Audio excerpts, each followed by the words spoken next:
आज कळवा मुंब्रा आणि त्याचबरोबर ठाणे लोकसभा या मतदारसंघातील बैठक आयुक्त महोदयांच्याकडे पार पडली। त्या बैठकीमध्ये खासदार नरेशजी म्हस्के साहेब होते, त्याचबरोबर आमदार जितेंद्रजी आव्हाड, आमचे जिल्हा प्रमुख गोपालजी लांडगे साहेब, राम रेपाळेजी, रमाकांत मोरे हे सगळे उपस्थित होते।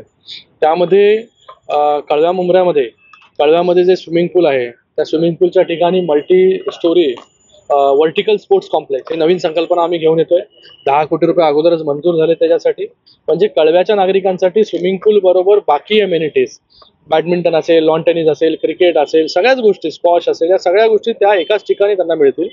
त्याचबरोबर कळव्यामध्ये एक नाट्यगृहाचं आरक्षण आहे 3 एकरचं, ते खारेगावमध्ये, ते देखील आपण डेव्हलप करतोय। त्याच धर्तीवरती व्हर्टिकली आपण स्टेडियम आपण बनवणार आहोत। त्या ठिकाणी देखील स्विमिंग पूल असेल, त्या ठिकाणी मल्टी स्पोर्ट्स कॉम्प्लेक्स असेल, म्हणजे कळव्याला वेगळं त्यांचं एक स्पोर्ट्स कॉम्प्लेक्स आणि खारेगावला एक वेगळं स्पोर्ट्स कॉम्प्लेक्स, या दोन्ही स्पोर्ट्स कॉम्प्लेक्स ठाणे महानगरपालिकेच्या वतीने आणि शासनाकडून जेवढा निधी, जसा आम्ही कळव्याच्या स्विमिंग पूलसाठी निधी आणला 10 कोटी रुपये, तसाच जेवढा निधी लागेल इकडे तो निधी आणण्याचं काम जे आहे ते आम्ही त्या ठिकाणी करतोय। त्याचबरोबर एक 25 एकरचा भूखंड आहे, त्या भूखंडावरती बीकेसीच्या धर्तीवरती IT पार्क किंवा बीकेसीच्या धर्तीवरती दुसरं बीकेसी करता येऊ शकतं का, त्याची देखील फिजिबिलिटी चेक करण्यासाठी जे आहे ते आयुक्त महोदयांना सांगितलेलं आहे। ती जागा जी आयडेंटिफाय करायला सांगितलेली आहे। 25 एकरपेक्षा जास्त जागा जर असेल तर शासनाकडून वेगवेगळ्या सुविधा ज्या आहेत ते तिथे मिळतात, म्हणजे एक एम्प्लॉयमेंट जनरेशनच्या दृष्टिकोनातून कळव्यामध्ये एक मोठं हब जे आहे हे तयार होऊ शकतं। त्याचबरोबर ठाण्याला कोलशेतला एक टाउन पार्क हा देखील प्रपोजल जो आहे तो ठाणे महानगरपालिकेने तयार केलेला आहे, त्याचे देखील आज प्रेझेंटेशन पाहिलं।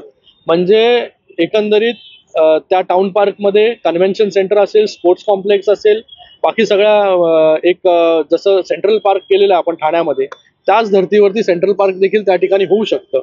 तर त्याचा आज वेगवेगळ्या डेव्हलपमेंट्सवरती आज आम्ही सगळ्यांनी मीटिंग त्या ठिकाणी घेतली। सर, असं किन्नरमध्ये संदर्भात डोंबिवलीमध्ये पुन्हा नोटीस यायला सुरू झाली, त्यामुळे दीपेश म्हात्रे असेल, डोंबिवली आणि बघा 65 इमारतींचा विषय जो आहे तो शासनाकडे आहे। माननीय मुख्यमंत्र्यांनी देखील आणि उपमुख्यमंत्र्यांनी देखील सांगितलेलं आहे की आम्ही पूर्ण ताकदीने जे आहे हे त्या 65 इमारतींच्या नागरिकांच्या बरोबर आहे। त्यांना जे काही रिप्रेझेंटेशन कोर्टामध्ये करायचे ते देखील करण्याचं काम जे आहे ते शासनाकडून आम्ही आमच्या लोकप्रतिनिधींकडून सुरू आहे। कळव्यामध्ये देखील काही अनधिकृत इमारती आहेत, त्यांना देखील नोटीस यायला सुरू झाली, त्यांच्यावर कशा प्रकारची कारवाई केली? मला डिटेल माहिती नाही की बाबा कळव्यामध्ये कुठल्या इमारतींना दिलं, जसं 65 इमारतींचा आम्हाला विषय माहिती आहे, तर कळव्यामध्ये मी इन्फॉर्मेशन घेतो आणि त्याच्यावरती जास्त काही मी बोलू शकतो। अनधिकृत बांधकामासंदर्भात या बेकायदा बांधकामासंदर्भात महापालिकेने कठोर पावलं उचलणे गरजेचे आहे, मात्र उशिरा जाग येते। त्यानंतर महापालिकेला आता आयुक्तांना देखील सांगितलेलं आहे की याच्या पुढे जे आहे अनधिकृत बांधकामं जी आहे ती झाली नाही पाहिजे।